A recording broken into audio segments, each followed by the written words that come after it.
Hello, everybody. Thanks for tuning in to today's event on conversational commerce and fashion and apparel. I'll be your host today, Chris Lavoie. I'm from the Gorgias team, which is a customer support help desk. Really excited today to be joined by 4 experts in the space whose platform or product helps you, our valued brands, achieve conversational commerce in fashion and apparel. The reason that we put on this event today is because we know that one of the holy grails of e-commerce is really replicating that in-store experience online, really connecting with your customers and making sure that whatever their questions or their feedback is, that's heard and you're leveraging that information to give them a more seamless shopping experience. And so I'm just going to jump into the logistics of today's event and tell you a little bit about this webinar series that we've put on for the last number of months.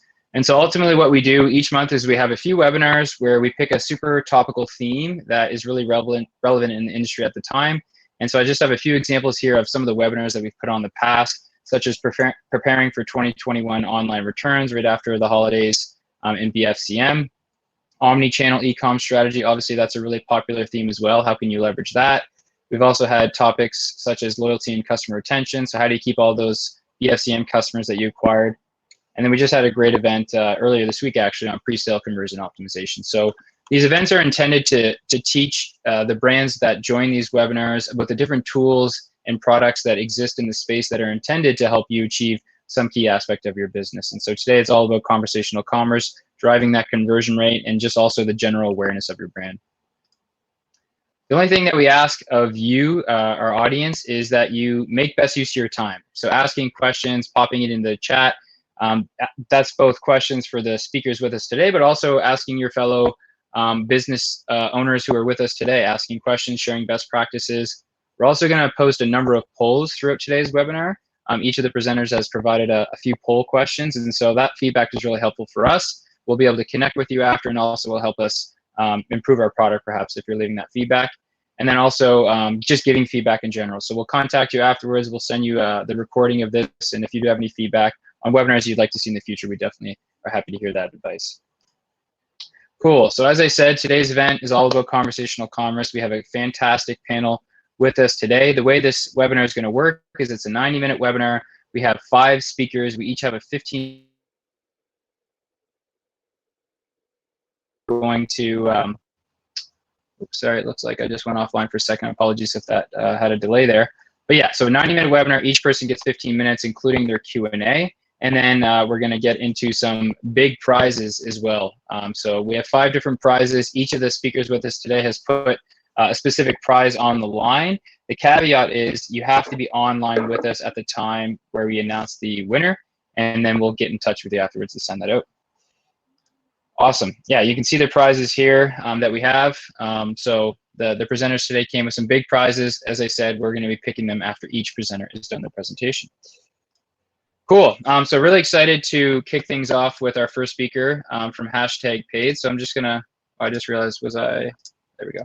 Just gonna disable my screen share, and we're gonna invite Kelsey up to the stage. Hey Kelsey, how are you doing? Hi everybody, I'm doing great, and I'm excited to talk to you guys about creators being the new sales associates. So when Chris first brought this, Oh, so sorry, Kelsey.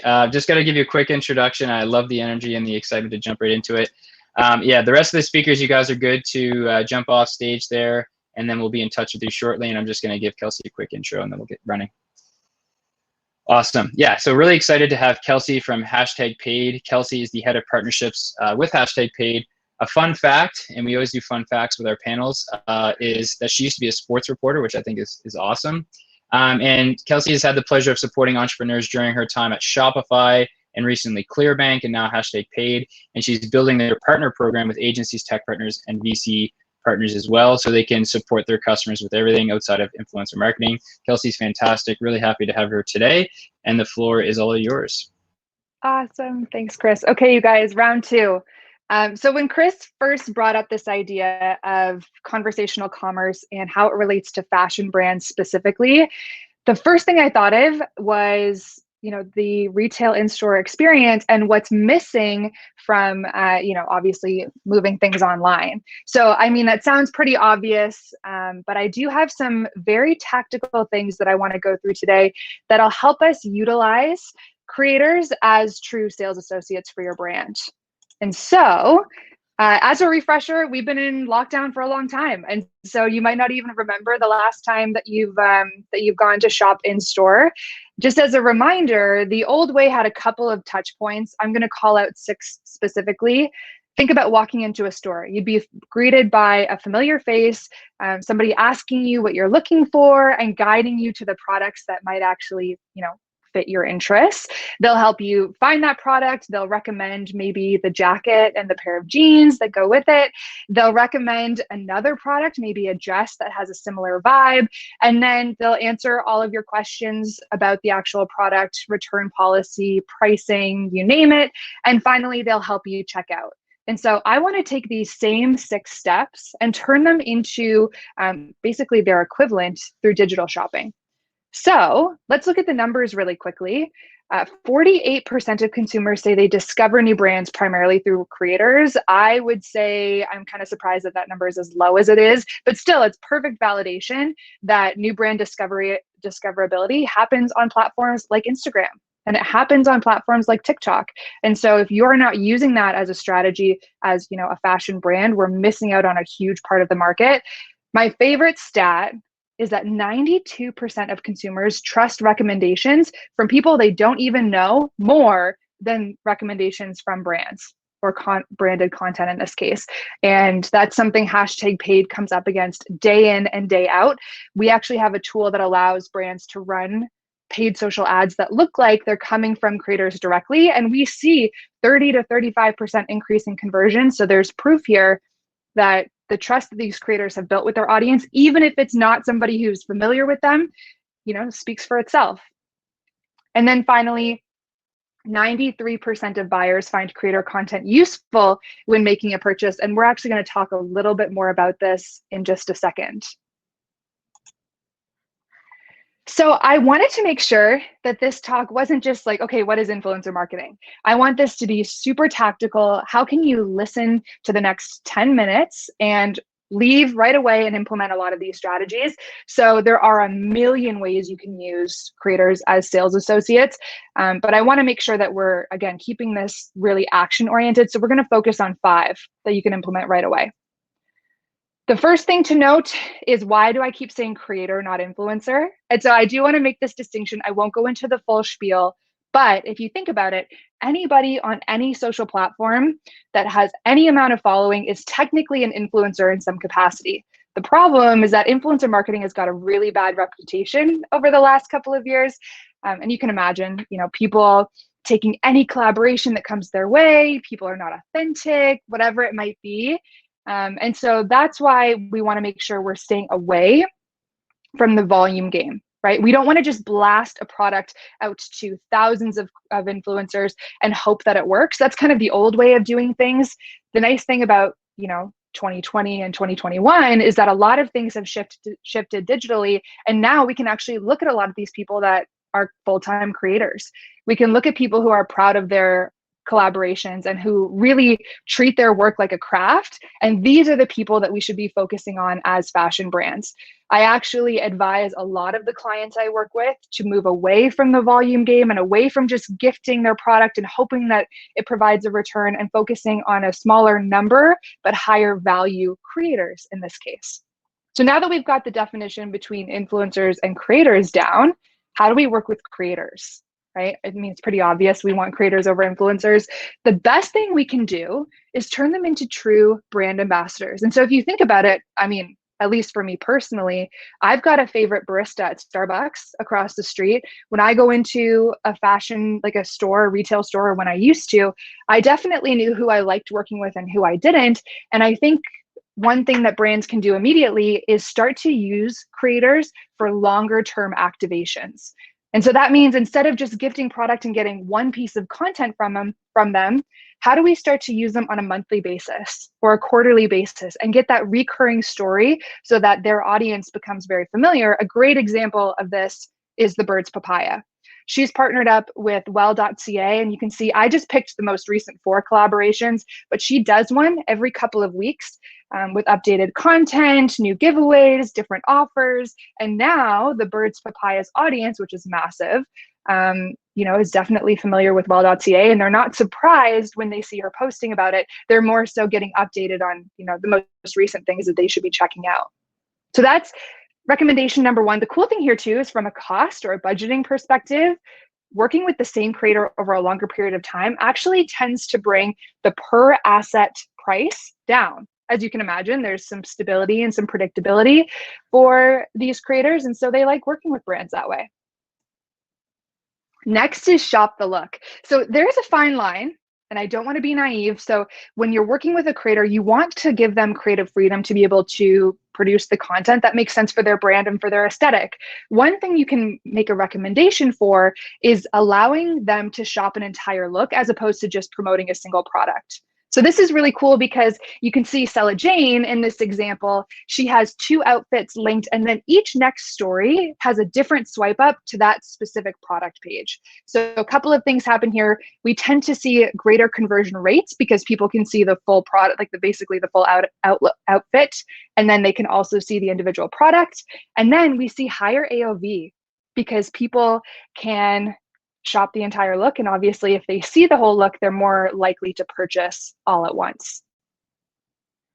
This one is like, it's quick. We'll go through it quickly, but it is super powerful. Why not create FAQ pages and share them with your creators? If you ever notice a creator will post, they've got this long, beautiful, elaborate caption, and then they get all these questions in the comments and they're like, I don't know if this is machine washable. I don't know what the lead times are. I don't know what sizes are still in stock.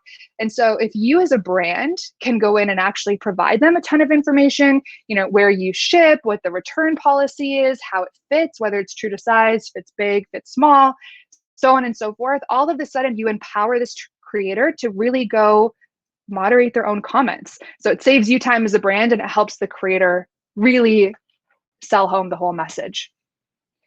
The next thing I love is curated lists, or in this case, creator picks. So Sella Jane's just such a great example for this. Every couple of weeks, she does a roundup of her favorite products, and Lululemon jumped on this trend really quickly. And so they'll say, out of the entire Lulu catalog, Sella Jane, which ones are your favorite products? And she'll actually put together a roundup. And again, that's a great way to surface, best sellers or creator picks, because if Sella is interested in these 5 products, chances are her audience is too. Okay, now this is where the rubber meets the road.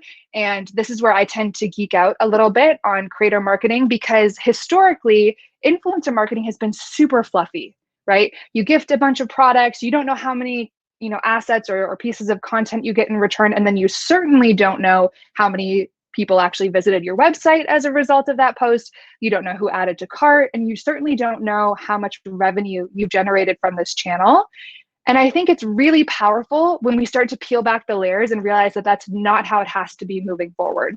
And so one thing that we've seen a lot of success with is helping brands use UGC, or creator content, not only on social, but also on their websites, right? So their e-commerce store. And so what we've seen is a brand like Big Blanket, who's on our platform, they use us not only on their social platforms, also their homepage and their product pages. And we see huge conversion rate increases. So for example, Vanity Planet was up to 8.11% in conversion rates, which is a pretty big jump from their previous conversion rate. And again, this is just really powerful, that the creator marketing investment that you put in upfront to get traffic really does pay dividends throughout the entire customer acquisition funnel. So then I put together those 5, and I thought there's just so many more I want to share, and I don't want to take up all the time today. So I compiled a bunch of them into this bonus tips section. And the first one I want to talk about is something called creator whitelisting. And so creator whitelisting is really interesting. This is where we actually give brands, the ability to run paid social ads that are coming through that creator's page or through the creator handle.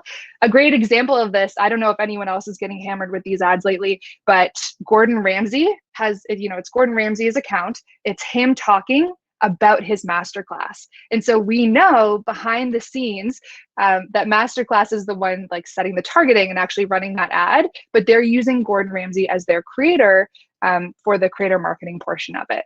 So Yeah, really powerful stuff. Obviously, you're leveraging that trust that the creator has built with that audience. And we can tell from the stats I went over earlier, people trust creators and people trust people they don't know over the brand. And so I think that's a really powerful strategy for brands who are a little bit more sophisticated with their creator marketing. If we wanted to continue, we'd look at things like creator collection pages. And so Thrive Market actually does this really well. They've partnered up with the podcast and blog called The Skinny Confidential to do the Skinny's picks. And so Lauren Everts, the host of The Skinny Confidential, will actually go through in Thrive Market and select her favorite products, and they'll actually give her her own collections page that she can drive traffic to and actually increase conversions from. So it's really cool stuff happening on that front. Similarly, collaborate with creator on a new product line. There's a creator local to us here in Toronto. Her name is Stasha Exeter, and she's collaborated with a bag designer to come out with her own like fanny pack, and it's amazing. She's obviously super motivated to share the message, and she's got a massive following. So there are some big advantages in getting the name out there when you're collaborating with creators in that respect. And then I'd say the ultimate level of sophistication when it comes to working with creators is just using them to actually design their own line and treating them as true partners in the business. And so I don't know who's into kind of UK style and pop culture, but there's a brand called In the Style, and they do this fabulously. They take every like social media influencer and creator, and they have, you know, broken out product lines to support them. So there's one that I follow called Lorna Lux. And again, every new season, she comes out with her 15 products that are perfectly curated, and they sell out within a day. And so all of this to say, there are so many different ways that we can be using creator marketing, and there's so many different tactics that we can use to turn creators into true sales associates. So I know there were a lot of questions in the chat. Maybe we should go through some of those. Yeah, well, fantastic, Kelsey. It was a pleasure to learn from you. There was a lot of buzz in the chat, a lot of people excited, and definitely sounds like people want to check out #paid soon. So yeah, we're gonna go through a few questions if that's cool with you. Yeah, excited. Awesome. All right, there's a bunch of them, so let me go through them. Yeah, so from Valentina, she says, when you say 92% of consumers trust someone they don't know over branded content, what are the characteristics of those trusted sources, and how do you define a valuable creator in those specific spots? Yeah, okay, I'm gonna separate this answer out because there's a lot of good points in here. So the first one is really anytime an audience member engages with a creator that they're not organically following, right? And so that means that like they might have seen this person before. That's definitely possible, but they're not actively engaged in this creator's community, and yet still they trust that person's advice more so than they do the brand sharing the message. A really good analogy or an example of this are things like Amazon reviews. And so I don't trust the Amazon site to tell me how something fits. I trust the pictures, the photos, and the reviews that I see in these product pages. And so that's a really great example. And then a high value creator is measured in a couple of different things. So one, how niche is the interest or the category that they sit in? So if they talk about everything under the sun, maybe they're not the highest value when it comes to fashion specifically. And the second thing I would look for is engagement rate. Follower count is good, definitely, but I actually see better returns from higher engagement rates, even on the smaller creators, because you know that their audience actually trusts what that creator has to say. Yeah, fantastic answer. One more question, and then we'll let you off, is from Kim Gordon. She's asking, is there a standard procedure when approaching an influencer to become a creative ambassador, specifically for a brand that has never done this? Are there any must-dos or don'ts to follow? Oh, I love this question. And yes, there is. Never give away too much too early. And I'm saying that from the brand's perspective. I have seen so many brands offer a ton of money, long-term partnerships, multi-year contracts to creators before they've ever actually worked with them. And I would always recommend 100% of the time, engage with a creator in a one-off capacity first. Monitor performance, monitor sales from them, see if they're truly a good fit for the brand, not just because they have a large following, but because the values align much more, succinctly. And then once you have that good fit, absolutely engage with them in either a pay per content or a commission type structure. Amazing. That's great. There is a ton more questions, honestly. This is why we love these events. Unfortunately, we do have to keep the show going. But Kelsey, please, when you get off air, go to those questions. There's a lot of people excited and have some important questions to ask you. And thanks again much for joining us and representing #Paid so well. Thank you. All right. Take care, Kelsey. All right. Cool. We're going to keep the party go. Actually, sorry. Before you go off, Kelsey, real quick. Sorry, John. We're going to announce the special winner of #Paid's prize of a year's subscription to Amazon's Audible product. And so I'm basically just going to scroll very awkwardly through the people list here with my eyes closed, and we're going to just pick one lucky winner because that's how sophisticated we are. Cool. All right. The lucky winner of the year's subscription to Audible is Maria from Seek More Wilderness. So Maria, we have your contact information. We're going to be in touch with you afterwards. Congratulations on that. That is coming to you from #Paid. Thanks again, Kelsey. Awesome. All right. Hey, John, how are you? I am doing A-okay. How about you, Chris? A-okay. Well, hopefully we'll convert that into better than A-okay here after this presentation. So you can go ahead and get your screen sharing going, John, and I'll give you a nice introduction. Beautiful. Awesome. All right, so super excited to be welcoming John from OmniSend. So John is a senior partner manager at OmniSend. He's a great guy and he really knows his stuff. The fun fact about John, he always has a new fun fact, is he stood 2 feet away from Meryl Streep once, and apparently she smiled at him over her glass of wine. Don't know if the smiling part is accurate, but I'll take him for his word. Yeah, John, really excited to have you here with us today. The floor is all yours. Thank you. I appreciate that. Yeah, it's always interesting coming up with fun new facts. Beautiful. Really happy to be here today. Again, my name is John. I'm with the OmniSend team. I really love talking about vertical specific content here. So we're really excited to dive in. We only have 15 minutes, so we will make the most use of our time. But for those not familiar, OmniSend is an e-commerce focused marketing automation platform. So email and SMS being the bedrock, but also giving folks the ability to communicate via the right channel at the right time with the right message here. So we have about 65,000 clients across the ecosystem here. And plenty of those are in the apparel fashion umbrella, if you will. If you think about the intrinsic value of email, but also a high repeat purchase opportunity, that's where fashion and apparel brands get even more from email than brands that are not in that vertical. Certainly some familiar names here like Jockey in the Lakers store, Naked and Famous Denim, and plenty more where that came from as well. So I wanted to highlight this. I think this is a really interesting turn of events that has come out with the release of iOS 14.5. If you're not familiar, this is actually going to put a pretty big chokehold on all paid channels and the ability for brands to be able to properly track attribution and also to be able to personalize. And the reason I mention that is because it's become fairly table stakes for brands to be able to be providing relevant value and to be able to personalize throughout the customer journey. And so where do brands turn when they want to personalize? They should turn to owned marketing channels. So I'm talking email, SMS and MMS, and browser push notifications specifically. This kind of blew me away whenever I saw this, but the ROI for email is you're going to get $40 back for every dollar that you invest, right? This is significantly one of the highest ROI channels, and definitely one that has shifted over time. If we think about what email used to be, it used to be a newsletter once a month. Maybe you'd send product updates here and there, but now brands have the opportunity to drive a substantial amount of their revenue, sometimes 30% of the revenue, 40% of the revenue from these key automations. When I say automations, I'm talking about cart abandonment, welcome series, transactional emails, essentially based on customer behavior being triggered in email. And we've all gotten 100 cart abandonment emails, and oftentimes they work. And not only do they work, but they work 335% more of the time than just campaigns do alone.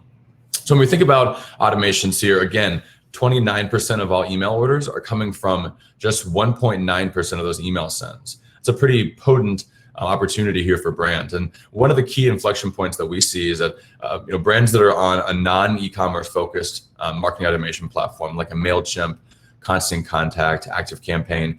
Those brands aren't really able to leverage their Shopify or their e-commerce platform data in a meaningful way. And they're leaving a lot of money on the table, like thousands of dollars on the table. And so by being able to have these key automations set up and being able to use that data more effectively, you're able to have a third of your business essentially be kind of on autopilot, if you will.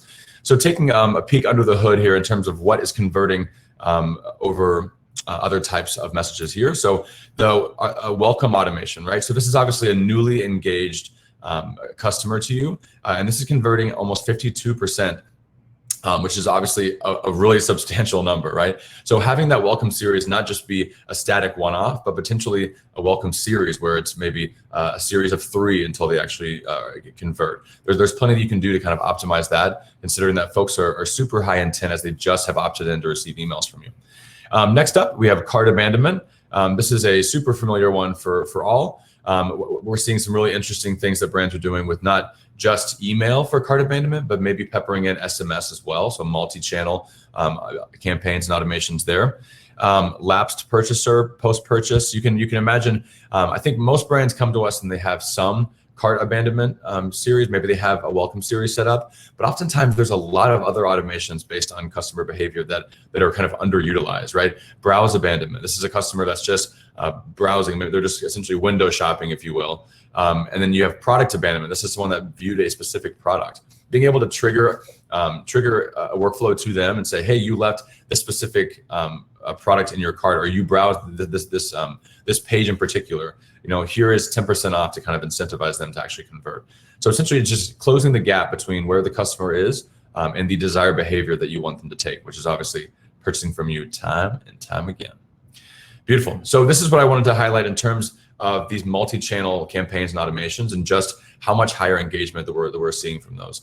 So we're seeing a 17.3% higher CTR, which is a click-through rate with automations, a 90% higher customer retention rate over a single channel, and up to 250% higher engagement and purchases generated whenever you're peppering in multiple channels. So this is email, SMS, browser push notification potentially.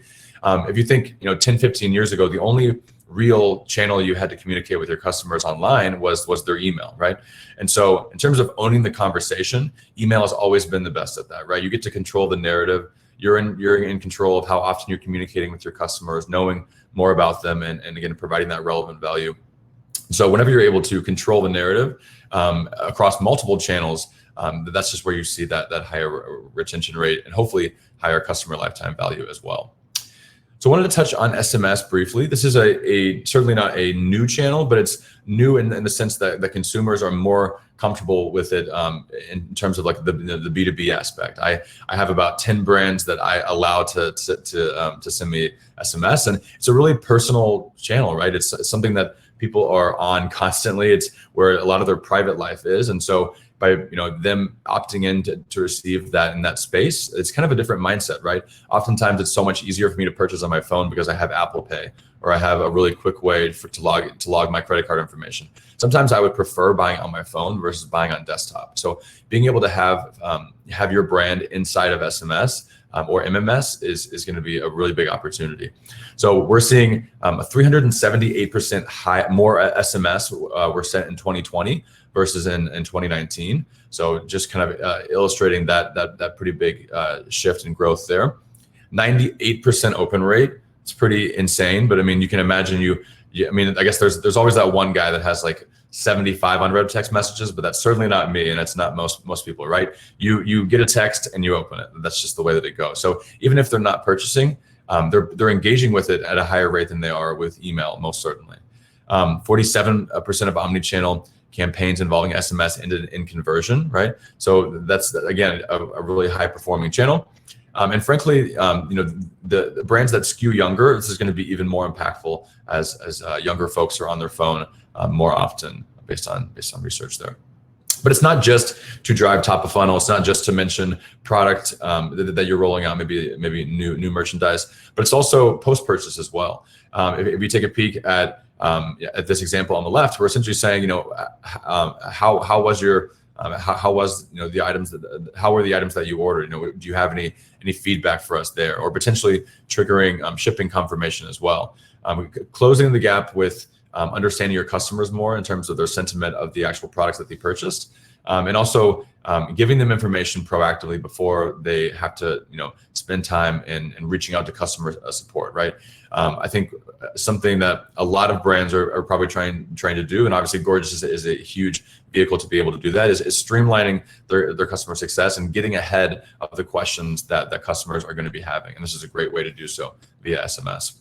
I also wanted to mention that via the Gorgias OmniSend integration, brands are able to have an even more personal two-way SMS relationship with their customers as well. So in terms of driving customer engagement, you're able to collect and act on customer satisfaction survey responses, running special contests for those that are opted into SMS, and also collecting extra data and being able to tag and then effectively segment your customers as well. So this is an excellent opportunity to, again, close that gap and for you to have a more personal relationship with your customers. One thing I also want to mention is something that we've rolled out recently, and again, this all comes down to providing relevant value, right? This is our customer lifecycle marketing matrix, if you will, and so this is taking into account the customers based on their average order value, the AOV, their order recency, and then their order frequency as well. Obviously, it's really easy to do this inside of the OmniSend platform, but you can certainly do this outside of it as well. It's just being able to know where the customer is and then meet them where they are with relevant messaging that's going to be tailored to them, right? At the end of the day, relevancy drives revenue, right? People expect to be talked to as if you know them, and I think brands have obviously had to follow suit as well. So I know I need to wrap things up here, but in closing, I think if you take away 4 things, these are the 4 things to take away. So retailers need to think beyond single channels, right? The more channels you have them opted into, the more opportunity you have to communicate with them in the channel that makes the most sense for them. And again, multi-channel campaigns and automations are converting at a much higher rate. SMS can really supercharge what you're doing with email and supplement that really well. We're able to do SMS globally as well. So if you're a brand that's scaling internationally, or if you already have an international customer base, you can pepper in SMS to any campaign and automation to your customers around the globe. Relevancy drives revenue. Look across your entire customer journey. How can you pepper in more personalization? How can you know more about your customer to again, be surfacing what is going to be relevant to them and get them to convert? And again, meet your customers where they are. Beautiful. That is all on my end. So I would love to open the floor up for some questions, because I'm sure there are some burning questions. That was great, John. Well, first of all, there's a ton of great feedback for OmniSend in the chat, which I always love to see. And every time John joins us for a webinar, he gets peppered with questions. Too many to answer on air, but we'll get to some of the bigger questions here for you, John. Great. This one's from Sebel. How do you avoid getting into the promotions tab when you send newsletters to your subscribers? Our newsletters end up in Gmail promo tab for some of our customers who miss out on early sale announcements. Yeah, that's a great question. I think I've seen some brands navigate this, and again, I'm not 100% sure on the specifics for why it does that, but I've seen how some brands have been able to solve for this. Is that in the initial welcome series, they open up with X, Y, and Z, and then they essentially guide them on how to take them out of that promotions tab and put them into a folder that they would obviously be looking at on a more regular basis. So I think frankly, being able to coach them right out of the gate is definitely a good idea there. But again, I'm not terribly sure on the specifics for why that happens, but you can certainly have some messaging built for how to kind of navigate that with customers. Good question. Yeah, great question. And then the last question, and then I'll leave it there, is from Maria Thompson. I think was the first prize winner. She's asking, what are the do's and don'ts for gaining a person's trust via SMS and getting them to opt in? I feel like it's so personal and the window is so small to get that opt in. Is that true? Yeah, that's a really good question. I mean, first and foremost, it's a newer channel, especially when it comes to it being a B2B channel. So I think you really want to test the waters, right? I think that you want to take inventory and say, am I a brand where SMS makes sense? Like, I think if you're Louis Vuitton, for instance, like maybe SMS is not something that you want to consider at the moment, right? Maybe luxury doesn't make as much sense with SMS, right? Maybe it'll be perceived as cheapening your brand, quote unquote. I'm not sure if that's true. Maybe they do SMS, but just as an example. But if you're a really playful brand, if you're, let's say, Chewy, like that is the ideal like playful brand that SMS would be wonderful for. So I think in terms of how you can drive SMS acquisition, obviously you've been acquiring emails for years, but SMS maybe you haven't been. A really good one is you have an upcoming promotion and you want to market that to your base. Say sign up for SMS communication to be the first to hear about new products or to access this 20% off discount. Like with Black Friday in particular, I know hundreds of our brands leverage that tactic, and they were able to drive a pretty substantial amount of SMS customers that way by making it kind of a if you join SMS, then you access X or Y. So that's definitely kind of a good way to think about how to drive SMS customers as well. Absolutely. Yeah, thanks for that, John. If you could just hit the next slide, we're going to finish up here by announcing your special giveaway. And so OmniSend it was gracious enough to offer up a beautiful set of AirPod Pros. And so I'm just going to go again through the people on air with us right now and pick one lucky winner. Here we go. The lucky winner of the AirPod Pros from OmniSend is Mark from machinefitness.com. So congratulations, Mark. Yep. So I got your email, Mark. We'll contact you afterwards, and we'll be sending you those AirPod Pros. Thanks again, John, for joining us. Awesome. Cool. Well, I'm going to keep the party going here, and I'll be presenting for Gorgias. So just give me a second here to get up and running. Alrighty. Cool. Yeah, so I'm doubling today as the MC of today's event, but also the presenter for Gorgias. Oh, hey, John, did you drop off there? I closed out of the presentation and I closed out of the entire window. So no worries. Live TV. Come on. we got the winner all locked up there, so you're good to go. Thanks again, Good. John. Congrats, Mark. Awesome. Cool. Yeah, so obviously I'll be emceeing, so I won't be able to be moderating any questions you do have. So please pop them into the questions tab, and I'll be sure to answer them after the presentation.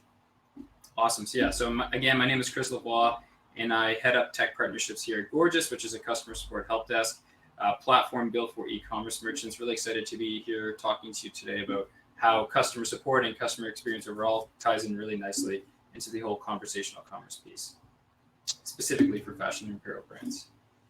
Cool. So one slide only on who Gorgias is and who we work with, and then we're going to dive right into it. So as I said, we're a purely e-commerce help desk. Started in 2015. We're now working with over 6,000 D2C brands in the space across all major industries, but fashion and apparel is certainly one of our dominant verticals of merchants that we work with.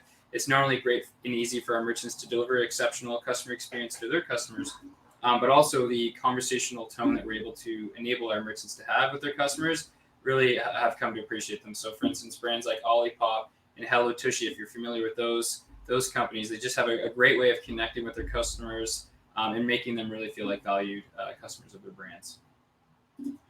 Cool. All right, so let's just talk about messaging and communicating with your customers in general. Obviously, as I mentioned at the outset, a holy grail of e-commerce is replicating the in-store experience online, obviously having that one-to-one connection, making sure you're able to answer questions as accurately and as seamlessly as possible to convert them through to the purchase, and obviously happy beyond that.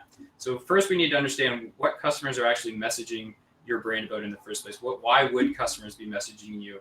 And you can leverage that information to really drive some of the decisions you're going to make. So I have a great chart here from Facebook that really showcases why customers are messaging you in the first place. And the three major reasons are they want to learn about a product or a service, they want to get support, or they want to make a purchase. All of these are really important. But from a support perspective, one thing I'm trying to convince everybody that I'm speaking with is you need to stop thinking about support as only problem solving for customers who might be upset. It's actually a great opportunity pre-sale or even post-sale to generate more revenue driving activities. And so, for instance, if you have live chat on your website, you might be thinking about that only from a purely support perspective, but actually people messaging in your live chat often are there to make a purchase. Actually, 3/4 of all people who message into your store, whether it's by live chat, email, etc., have the intention of making a purchase. So you need to make sure that you make the most of that opportunity and don't miss out on it. Obviously, you want to give them stellar support every single time, but you also don't want to fail to realize that there's a sale opportunity there as well. And Gorgias builds our entire product around obviously giving that stellar support, but also making it easy to drive sales.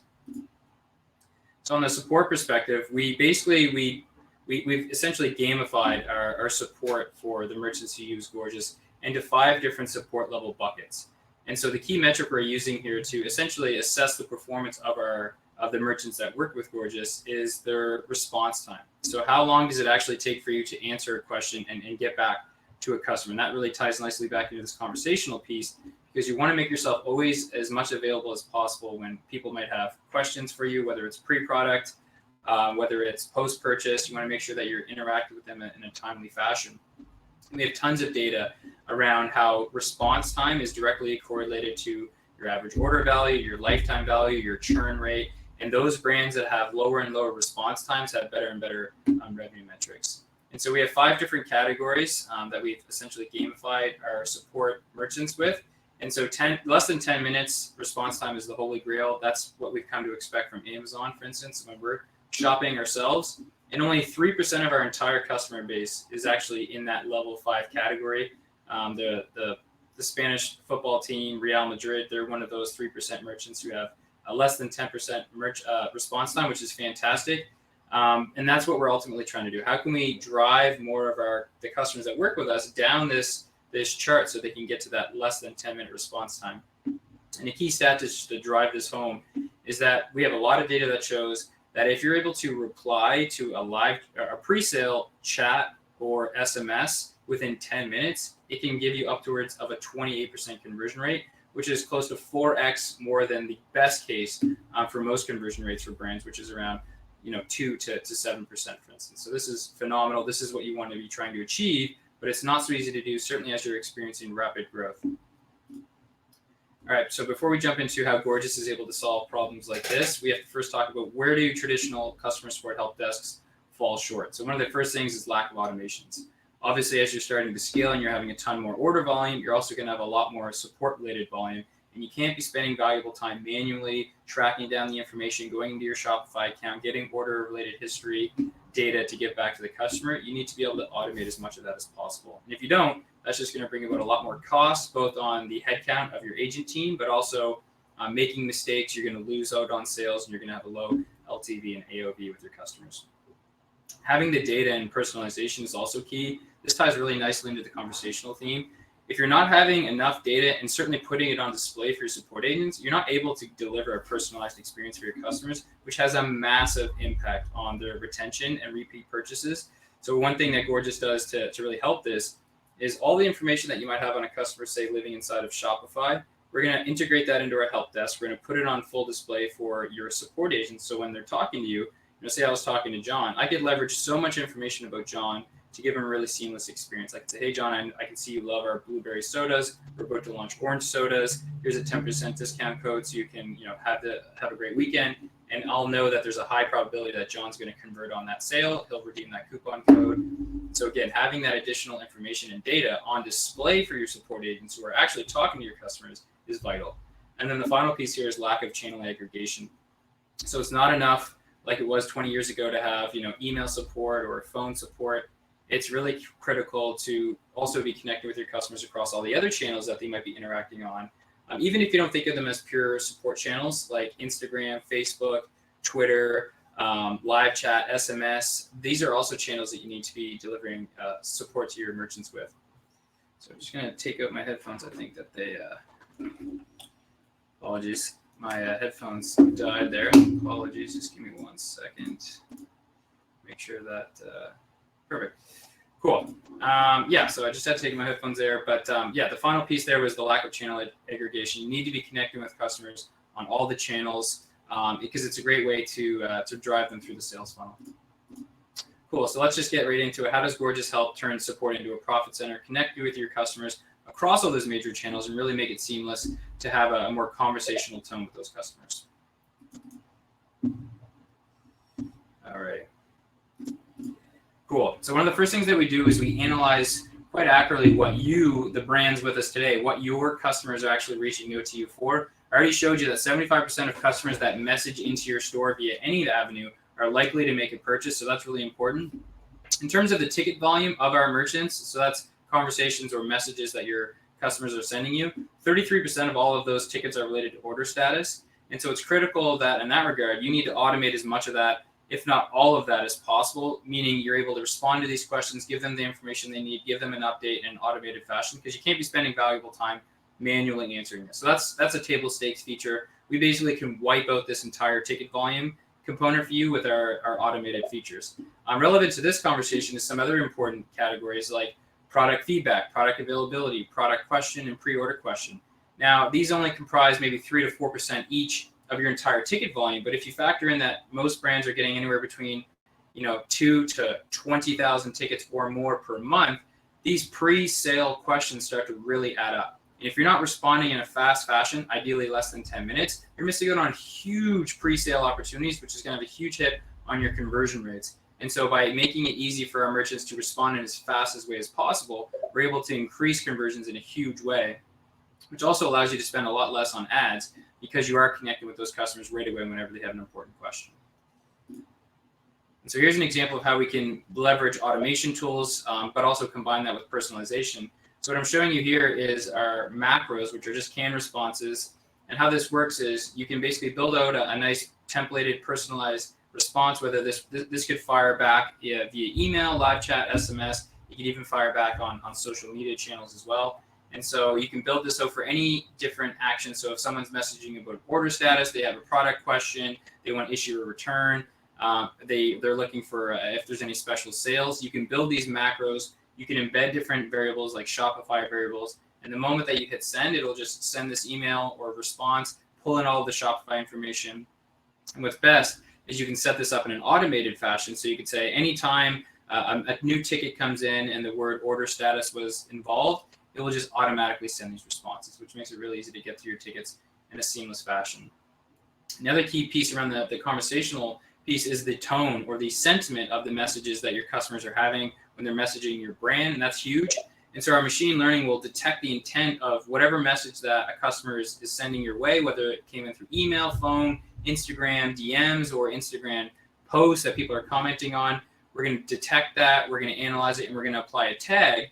And so as a support agent, if I'm responsible for, say, social-related tickets or shipping-related tickets or VIP-related tickets, I know that when I go into that bucket of tickets and I'm starting my shift, I know that I'm only looking at tickets that are relevant to me. And so this makes it really easy to drive that response time down, which again is a key goal because you're triaging those tickets in the appropriate place. And so we could easily set this up so you had pre-sale as a ticket tag. And so you definitely want to get to those tickets as fast as possible because you know you have a big sales opportunity there. And then the final piece here is the omni-channel approach. So as I mentioned, it's not enough in modern customer experience world to just be connecting with customers on email or offering some form of live chat. You really need to be digging deeper and connecting with them on their favorite channels like Twitter, Facebook, Instagram, TikTok, and really connecting with them. And a lot of people don't think of that as a traditional support channel, but if you integrate it with your support channel and you have support staff who are actually trained to not just handle support-related questions and inquiries, but also drive revenue opportunities, then that is really a game changer. So an easy example is one of our brands, Wholesome Culture. They ran this nice Facebook campaign, get 10% off your next purchase. All you need to do is send them a message. What's great about that is now you've got them in a thread and you can keep up a conversation with them. You can see here that they messaged in and that this conversation, this is the front end obviously on Facebook, but this is actually being pulled inside of Gorgias as a conversation. We have all the information about this customer from their Shopify account, and we're able to leverage that and repeat conversations with them to drive new sales. An example again is Instagram. So you have your Instagram account, you're posting great content, your consumers and your audience are engaging with your content, which is great. And we can detect the intent or sentiment of any post that people have on your content. So for instance, Michelle says, this backpack looks awesome. Our tools would automatically detect that as a positive social sentiment intent. We'll pull that into Gorgias. We'll create a ticket for it, alerting a support agent, hey, there's a sales opportunity here. Someone just liked one of our posts. And then you could respond either in a manual or automated fashion and say, thanks for commenting on our post. By the way, here's a 15% discount code for your next order. Boom, we just converted that into a sale. So this is huge. Now, the one missing piece that we've had up until now is Instagram DMs, which we know some brands with us have, 150 to 200,000 different Instagram DMs each month, which is a huge opportunity to connect with your customers. Because we now have this integration going live in May, all of the conversations that you might have with a customer over Instagram DMs will now be pulled inside of Gorgias. You'll have all of that great context about that customer. Say they're a customer of Omni, we'll be able to pull in all the different segments they're on. If they're using tools like Yotpo, for instance, we'll have all the loyalty and review data on them, which you can really leverage to give them a more personalized experience. And here's just an example of how to set up a set of rules to detect whether or not a social media post was positive or negative. So here is our rules-based tool. So whenever a ticket is created, and if the channel is Instagram comment, so that's this is all the comments on Instagram, and the message sentiment contains all of positive, then we'll tag that as a social lead, meaning this is a sales opportunity, and they'll create a ticket alerting your support agent. Similarly, I could tag this as negative, so if someone was talking crap about you, we could also proactively get out of that and say, hey, look, we're sorry to hear you had a bad experience. Hopefully we can address the issue for you. And the final piece here is live chat. So live chat is huge. Not enough people are utilizing it, and certainly not utilizing it in an effective means. And so as I said earlier, 75% of people messaging in want to make a purchase. We know ourselves, if we're going to message a brand and actually go that far, we're probably pretty committed. But the moment we hit a hurdle or a friction, we're done. And we're just going to abandon the sale as we know.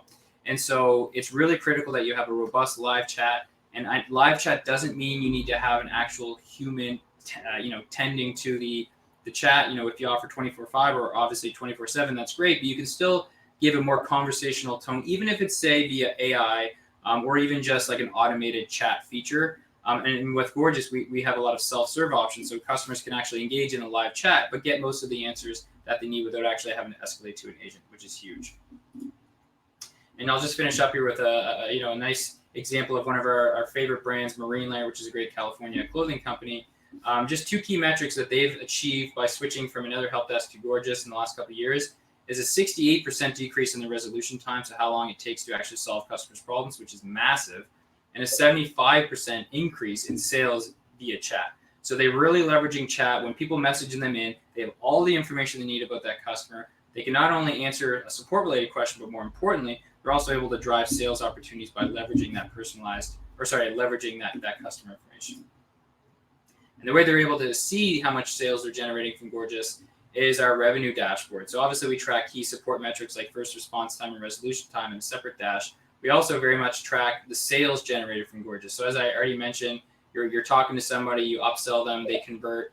We're tracking all of the tickets that convert, how much sales you're generating. You can segment it across your support agents. You can segment it across channels like SMS, Gmail, social media, etc. And I've seen the dashboards of some of our brands are generating 30 to 100K in a month, literally just using Gorgias, which makes it really easy to see the ROI of using such a tool. And that's it.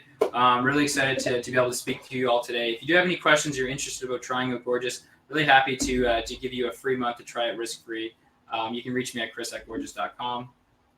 So yeah, you can just contact me directly and I'll be able to set you up. And before I jump off and we keep the presentation going, we do have another giveaway. So just like Omni, Gorgias is also putting up a set of AirPod Pros, which I'm really excited to give to some lucky winner. And here I go. I'm just going to scroll through our list of attendees here awkwardly again, and we're going to pick a lucky winner. All right. So we have Sonic Zhang from Lin Peng, USA. So you are the lucky winner of today's set of AirPod Pros. I have your email. Congratulations, Sonic. I'll connect with you afterwards, get your address, and we'll send those out. Awesome. And I know there's some questions popping in here, and I'll answer those when I hop off. Cool.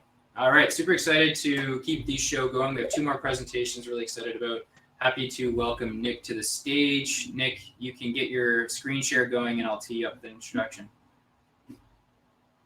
Awesome. I am doing that right now. Awesome. Yeah, really excited to welcome my friend Nick to the stage. Nick is the head of partnerships at Recart. His fun fact, and the audience or the partners definitely came with some great facts today, is that he ran with the Bulls in Spain, which is pretty phenomenal. Last time I saw you, Nick, I think you had a broken arm. Hopefully it wasn't because of that. And yeah, Nick is he's a true e-com lover. He hails from San Diego. He started selling Yu-Gi-Oh cards on eBay at the age of 10, and eventually grew that business big enough to nail a scholarship at NYU. And yeah, he's just a true e-com person. Really excited to have you with us today, Nick. And the floor is all yours, my friend. Thank you, Chris. And just to make sure, double check, everything's looking good on the share side. All right, awesome. Thank you again. I appreciate the introduction, and thank you everybody for attending. I really appreciate it. Again, my name is Nick Ramaya. I am the head of partnerships over at recart.com. And we're going to get down and dirty with some messenger tactics, specifically in the fashion world, and talk a little bit more about Recart as well, and then how this can obviously play into your current tech stack and supplement a lot of the things that you're doing day in and day out. So before I begin, I just want to take a step back and then kind of just make sure everyone understands one of the core principles here, that is Facebook Messenger. So this is a channel that is somewhat unique. I would say the two main owned channels are email, obviously, and then SMS. But there is a third one that's pretty powerful. Technically, there's 4 app push notifications as well. That's another one I would consider. But Messenger is in itself actually an owned channel. So instead of collecting emails and phone numbers, you can actually collect Facebook PSIDs and send communications to those Facebook PSIDs at any given point in the future. So I'll be kind of talking about how this unique owned channel fits really well into some of your current strategies, and actually plays really well into a lot of the presenter strategies as well. We integrate with a lot of them too. So I'm going to get right into it here. So here is an example of how Recart and Messenger marketing can really supplement pre-existing activities that you're working so hard doing day in and day out. So it's no mystery that Facebook ads are very, very expensive. Zoom in here so you guys get a better view. But year over year, about 40% increase in cost per clicks year over year. So I mean, just a few years, you can see it really ramps up. We have some partners that make millions and millions of dollars a year, but over half their costs are Facebook ads. It's really crazy. So why not add value to a strategy that you're working so hard on? Let me explain a little bit more. So usually you see a Facebook ad, in this case, BlendJet on Facebook right here. And when I click it, blendjet.com will appear in front of me. If I'm on mobile, it'll appear in front of me. If I'm on desktop, it'll appear in front of me. Anyways, I am poised to either leave or make a purchase. And if I make a purchase, great. My email is probably given as well. I'm a customer. If not, you've paid that cost per click, and I probably will never see you again, unless, of course, maybe a trickle-down effect of multiple ads over many months, but that's still very expensive. So why not add value if it's the exact same cost per click? So this time, I'm going to click this BlendJet ad, and instead of just blendjet.com appearing in front of me, now BlendJet is going to immediately message me on Facebook as if one of my friends is messaging me. It's a brand's immediately messaging me, and if I click that profile button, it'll take me to the brand's profile. So it's truly like B2C communication right there. So the first message will be, in this case, in this example, hey Andrew, you're seconds away from getting 20% off of your BlendJet unlock discount. I just have to tap that. That's not me typing out unlock discount, but that tap shows a response, and that response is how you opt in. So even if I left now, and to put into perspective, the average consumer these days gets about 360 notifications across all their channels. And this is a report I read like a couple years ago. So I'm sure it's a lot more, considering how like TikTok has blown up and things like that in the last couple of years. But anyways, there's a lot to distill, and a lot of information, a lot of ads that we're getting day in and day out. Anything can distract you from what you're doing. And maybe I truly did have the intent to purchase your product, but I don't know, someone called me, you never know. Life is always on. So if I just tap unlock discount, at least now BlendJet has my Facebook PSID. So even if I leave, and I feel like everyone has like an attention span of a few seconds too on these social media platforms, at least BlendJet can retarget me in the future. And maybe I'll say, hey, I completely forgot I clicked on this ad. Now at least I'm in. So just keep that idea in mind. Just clicking on an ad basically gets you in, as opposed to clicking on an ad hopes that you get that person to make a purchase, right? So now I'm already in BlendJet's terms, that is. Then you can take it to the next level. which phone number can we send this discount to?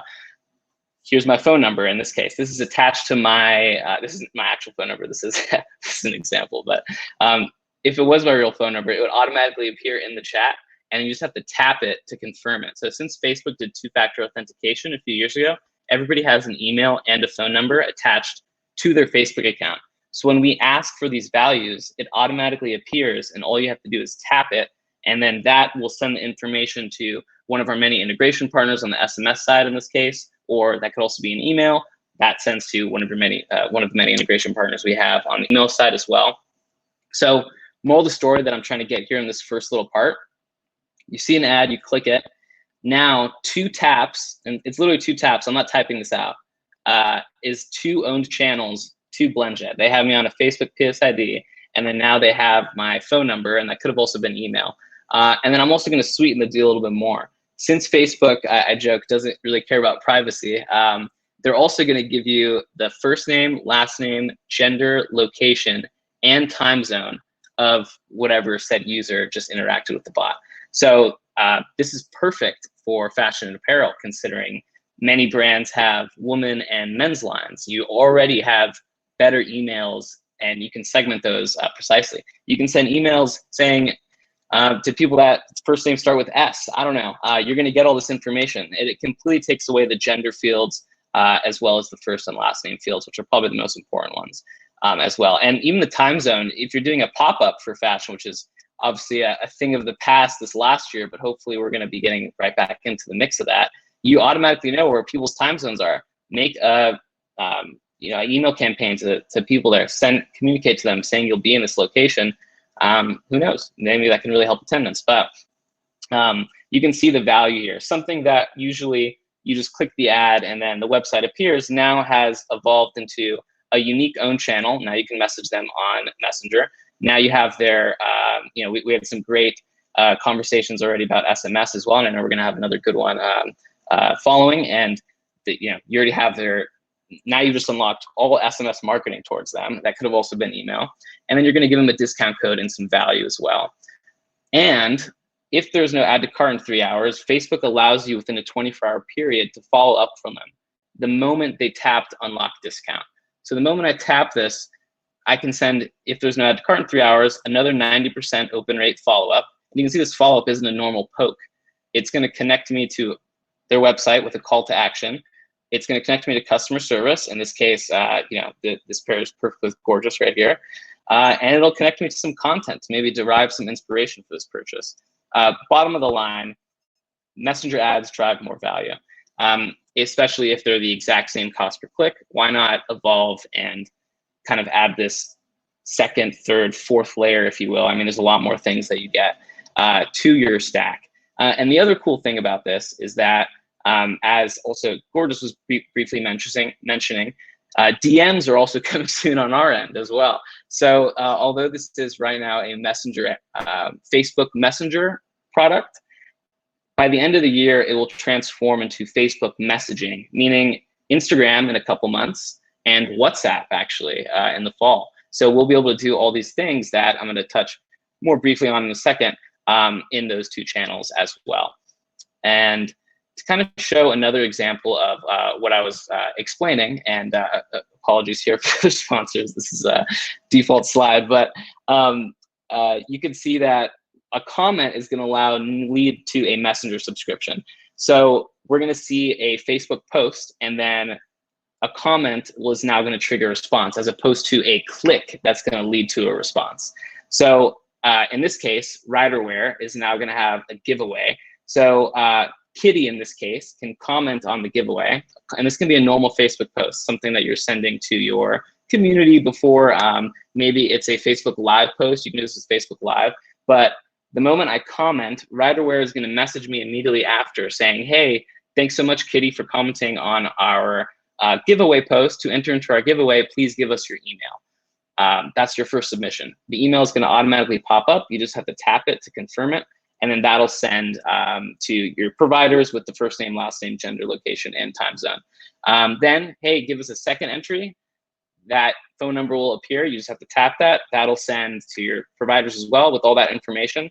since you're also interacting in Messenger, that is another owned channel. So that's 3 owned channels in 2 taps. I doubt you can do that like pretty much anywhere.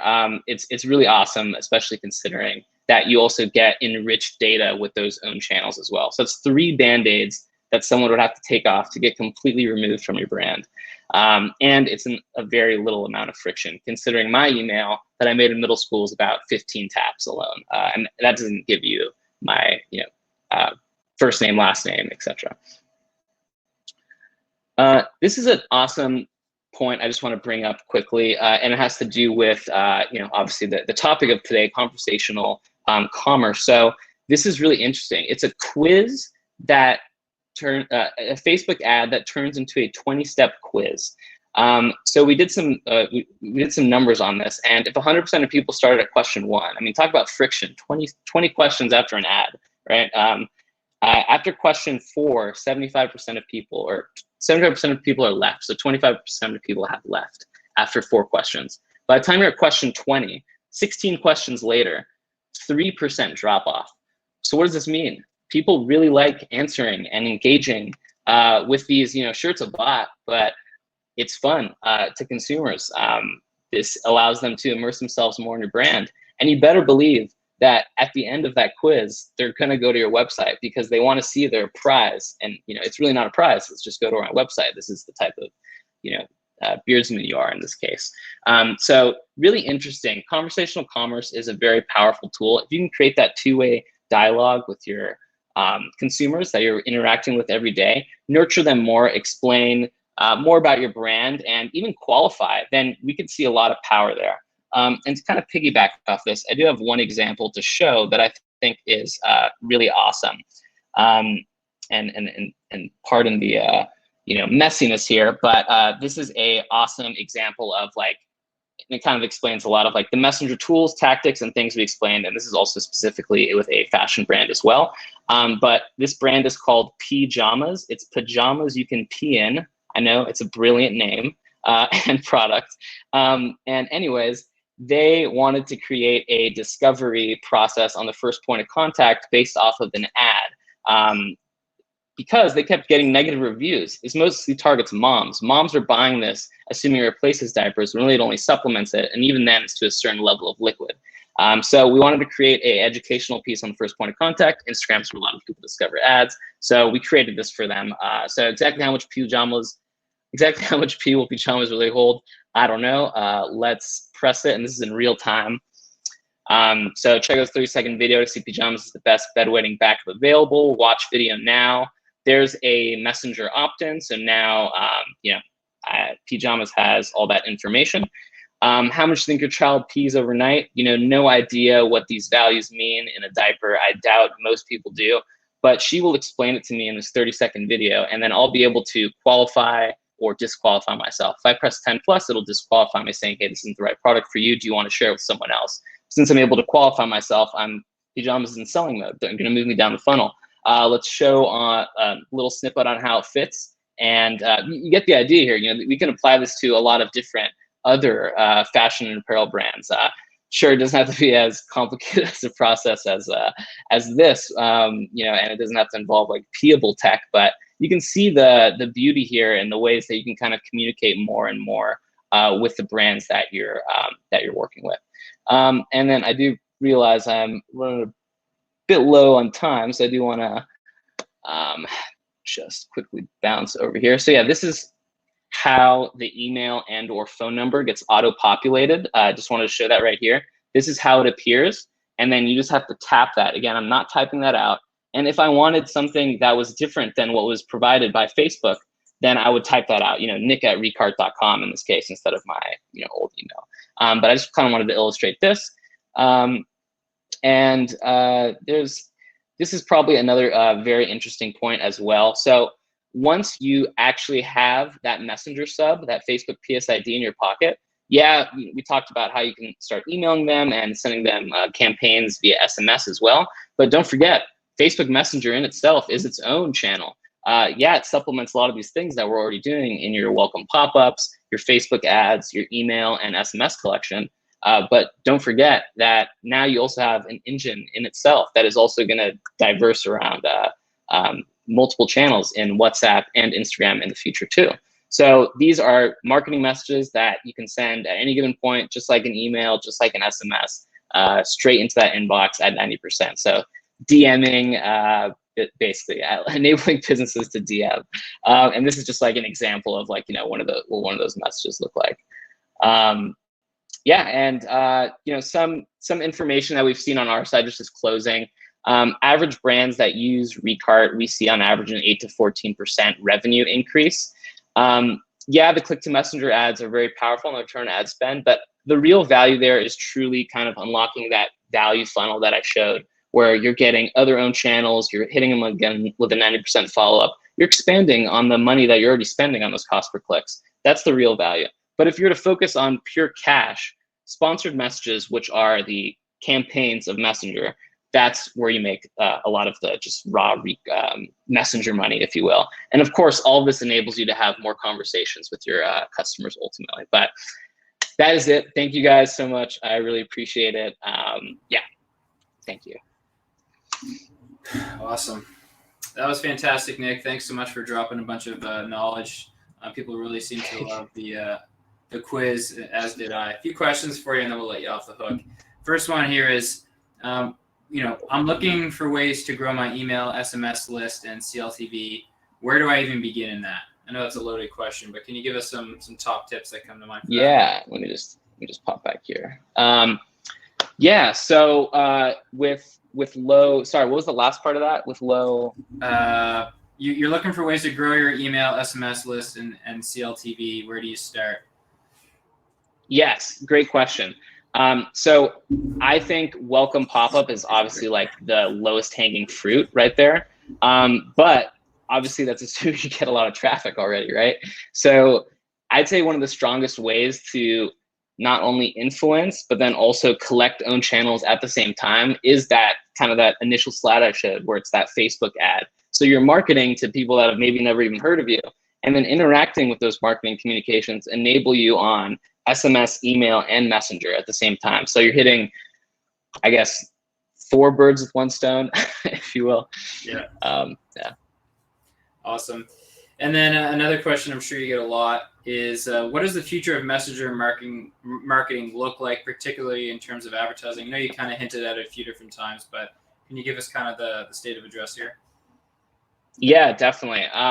So in the next few months, specifically around July, is when some of the things that I just showed you guys, for example, that pajamas flow, if you noticed, it went from Instagram to Facebook Messenger. So we're kind of like traversing across 2 apps. Whereas in July, now it's going to be, when I tap that, it's just going to take me right to my DMs, which is, just the next button over.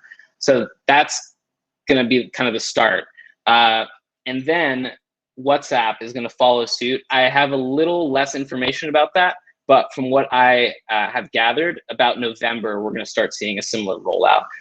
Probably a very similar one to the way Instagram gets rolled out, which is they're doing feature by feature. They're already starting to roll out some features right now.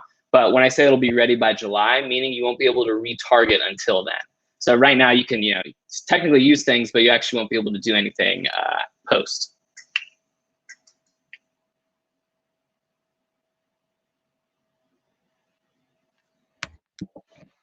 Hello? Good.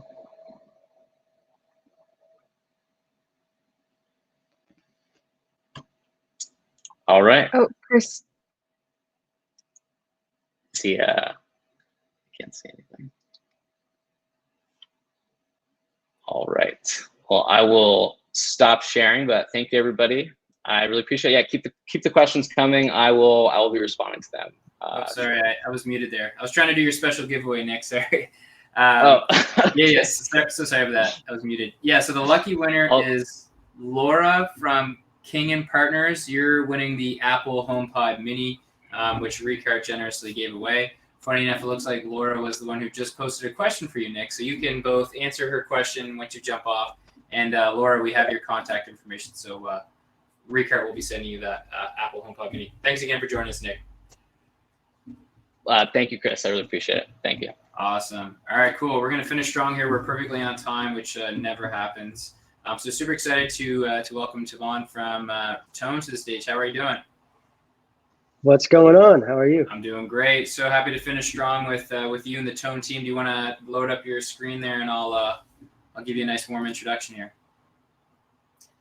Awesome. Sure. Awesome. Cool. Yeah, really excited to be joined by Tavon today. He's the co-founder and CEO of Tone Messaging. I'm really excited for brands with us today to check out this tool because if you're even half as excited as I am, you're going to be in for a treat.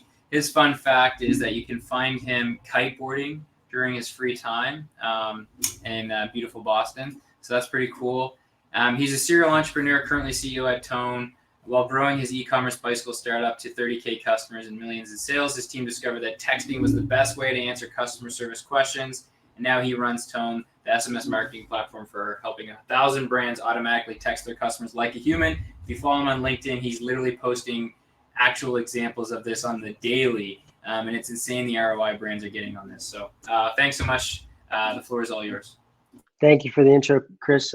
Just to make sure, can you see my screen okay? Can you see the Roger that. Awesome. Well, thank you for inviting me into your homes and makeshift offices. Hopefully we can spread some positive vibes going into the virtual happy hours that we undoubtedly have after this. So thanks for the background. Tone is an automated customer support via SMS. And we do so, and in doing so, we drive a ton of revenue and make super happy customers and repeat buyers for our brands. We currently serve over 1,000 merchants like Third Love, Super 73, and Globe Skateboards. And today I'm going to share the one key insight we've gained through texting millions of customers on behalf of our brands. And more specifically, what that means for you, how you can tactically use these learnings to start driving conversational sales and happier customers using SMS. So the secret we've discovered, which Chris is going to agree with, I would imagine, is that customer service is actually a revenue stream. And we've actually been trained to think of it as a cost center that we need to be reducing all the time. But I'm actually going to make the case that we should be expanding customer interactions, not reducing them. And the key is actually doing it in the right channels that are actually ROI positive and doing it in the right way. So let's start by looking at how brands are approaching sales and support today. Of course, we have email, and email has its place for sure, right? It's an important channel because everyone uses it to transact online. And the problem is that nobody really writes rave reviews about this experience that we've all experienced, where you send an email to customer support, you get the automated message that's like, we'll be with you shortly. And then like maybe 12 hours later, you get a response. Now, of course, no Gorgias users ever create this experience, but we've all experienced it. The reality is that 40% of buyers are actually impulse shoppers. So what do you do with them, right? You're leaving a lot of money on the table if you just have email. So live chat, of course, is an opportunity to then convert buyers that are on your site and convert impulse buyers. But the problem with this is that people expect immediate responses. So internally, we like to talk a lot about this experience where what if you walked into a shoe store and you asked the sales associate, hey, do you have these in a size 9? And they just stared at you blankly for 30 seconds, like you'd be out of there, right? And that's actually kind of the experience that we're giving on live chat often, because it's really, really hard to meet customer expectations for how quickly they want a response before they're going to bounce from the site. In addition, while live chat does convert a lot of sales, often, we've all fallen victim to this moment where like we lose the live chat in the browser tabs when we're going to something else. It's also not the ideal experience for mobile shopping. So with the majority of shoppers now being mobile, what is the best way to engage them? So I'll throw a couple stats at you. First stat is 90% of customers actually want to text back and forth with brands. Second stat, 70% of customers want to receive support specifically over SMS. And the fact is that SMS is mobile, fast, convenient, and personal. All the things that shoppers are increasingly looking for in this day and age. So if there's so much consumer demand, why aren't brands using SMS for all their sales and support needs? So it breaks down into two historical barriers that brands have had. First of all, SMS has historically cost a lot more than email. So there's this perception of it being a lot more expensive. In reality, costs have gone down precipitously over the last few years. Now you can send an SMS for less than a cent, given a certain amount of volume. And the revenue generated, if you do this right, is so high. There's such a high ROI that cost really is a non-issue if you're doing it right. The second misconception is that it's really, really hard to keep up with volume. And this is true in a lot of brands who have actually started dipping their toe into SMS support, often have trouble keeping up with every little LOL and emojis that customers send. But the reality is that if you organize your system correctly, and we'll get into how you do that towards the end, if you organize your system correctly and you make SMS a priority, you can actually make this happen. So if you solve these two fundamental concerns, SMS support actually makes you money, sets you apart, and revolutionizes your marketing. Now let's talk about the money part first. So I'm going to keep these brands that I go through confidential, just so as not to expose their competitive advantage that they have in customer experience. But the first one here is a women's wellness brand that we've been working with for quite some time. And they're leveraging Tone for SMS support and Gorgias for the normal support. Customers are mostly young and mobile. And right now what they're doing is a conversational abandoned checkout recovery automation where, and I can show you examples of this in a little bit, but essentially when somebody abandons their order, 30 minutes after their order, they get a message saying, hey, thanks so much for shopping at blank. I'm so-and-so. Any questions I can answer for you before completing your purchase? And what they're able to do, this blue line right here, this blue bar is actually what they're driving in email and live chat revenue right now in support. And we're able to increase their support revenue through just this automation by 43% and give them 10x ROI just by adding this conversational experience. And I just dug through a couple of conversations this morning. And what we see over and over again is customers specifically calling out this channel, and the way you guys are doing it is really, really amazing. Thank you. Second brand we'll dive into is a mobile accessories brand. And they're leveraging Gorgias for customer support and Tone for their SMS support. And their customers are very high tech and they like to text a lot. So this blue bar here is what they're doing in email and in SMS, or excuse me, and in live chat for Gorgias. And because this is a really high AOV product, and their customers are very, very tech savvy and very text oriented, we actually increased their support revenue by 192%. Now they're leveraging both conversational abandoned checkout recovery and what we call live text, which is a textable number that you can tap on any mobile phone and start an SMS conversation anywhere on the website.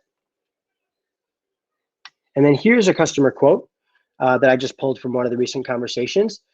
People just saying, this is freaking awesome. Thanks. Easiest I've seen in a long time. Now, my favorite part about this whole SMS support equation is that SMS support doesn't live in this little silo where it's just support.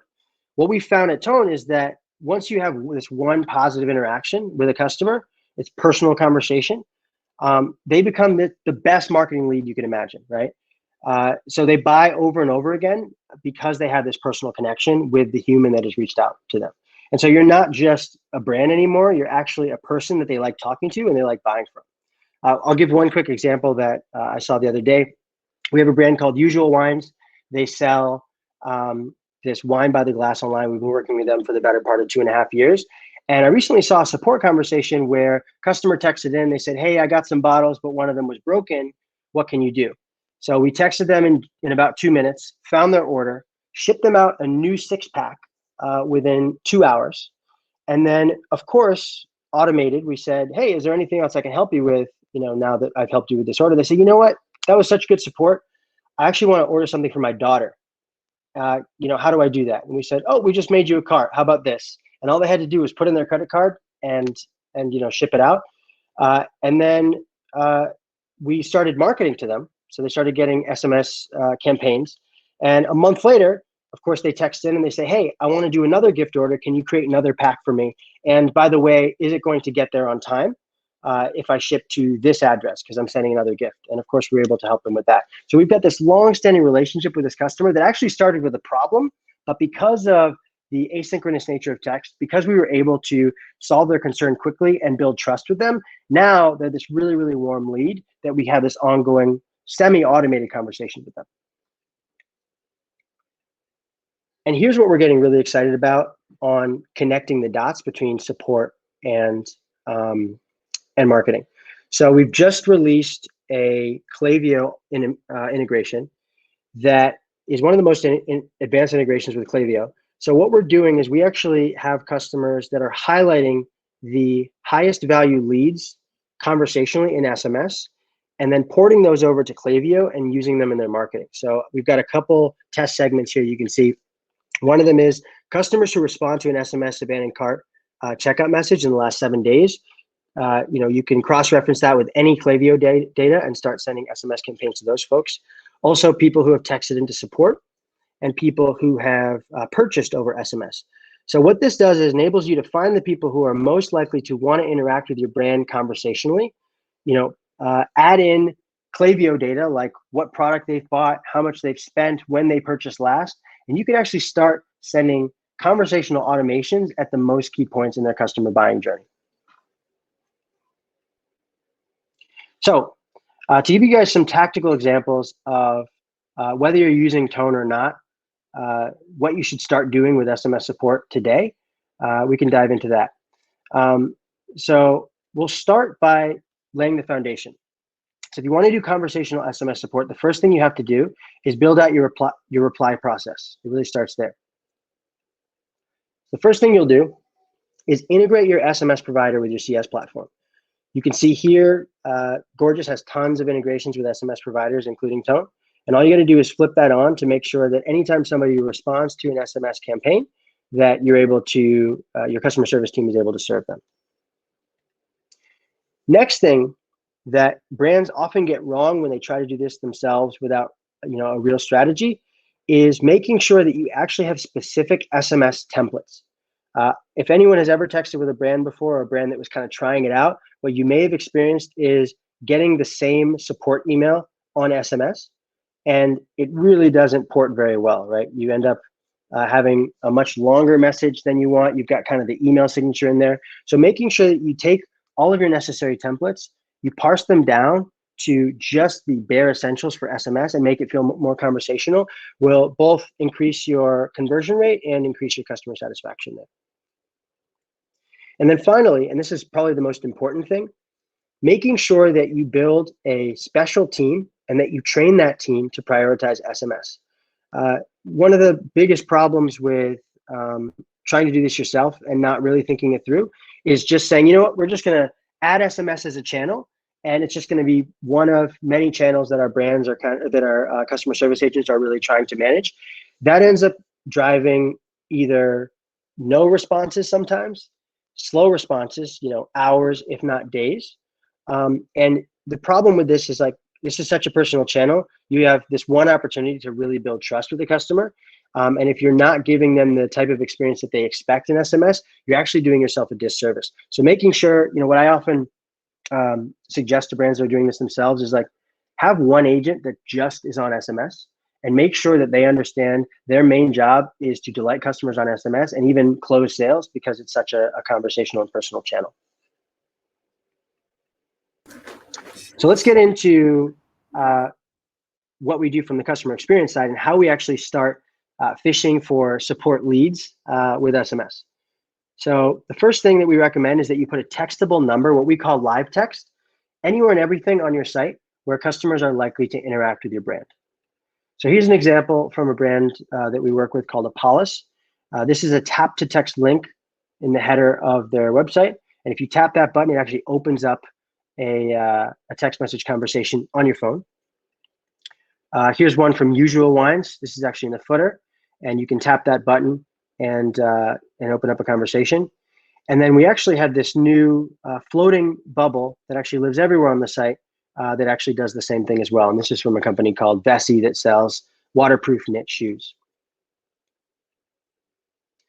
And then finally, some of our most pioneering brands are actually even adding their text number at the bottom of their emails to convert some of their email customers who might be more mobile or more tech savvy to text message. Now keep in mind that every single one of these people that text in, they're not just having a support conversation, you're building an SMS list. Now we can get into, offline, I can get into a little bit about how you make sure that you're actually getting consent to do marketing to these folks. But in broad terms, when people text in, you want to make sure that they actually give consent to not only receive support messages, but also receive marketing messages as well. So that's number one. Number two, a little bit further down the funnel, is make sure that your SMS checkout recovery is conversational. So I alluded to it a little bit early on with one of our examples of clients, but let's dive into a little bit more tactically how we make this happen. So with whatever SMS provider you're using, you probably have the ability to do abandoned checkout recovery. And so what we suggest is after connecting something like Gorgias to the back end, that you actually make your message look something like this. Number one, you want to make sure that you name the customer, which you're going to get from the checkout information. You want to also name yourself as a human at the brand. You want to let them know that you understand what product they were looking at, so that's contextual. And then you also want to ask them a yes or no question. And our brands in Tone are able to select basically parameters for when they ask a discount question. Do you want a discount, or do you want a better discount than you currently have? Or when they just want a more open-ended, like, any questions I can answer for you before you complete your purchase. Both are valid. Discount-oriented messages tend to get 2 to 3x reply rates. And then what you'll see is after a conversation, we tend to see people over and over again saying things like, I can't thank you enough for making this a great experience. You have put me at ease, and like, I am making the right decision. So we see this over and over again because of just adding that little human touch at a really high impact moment.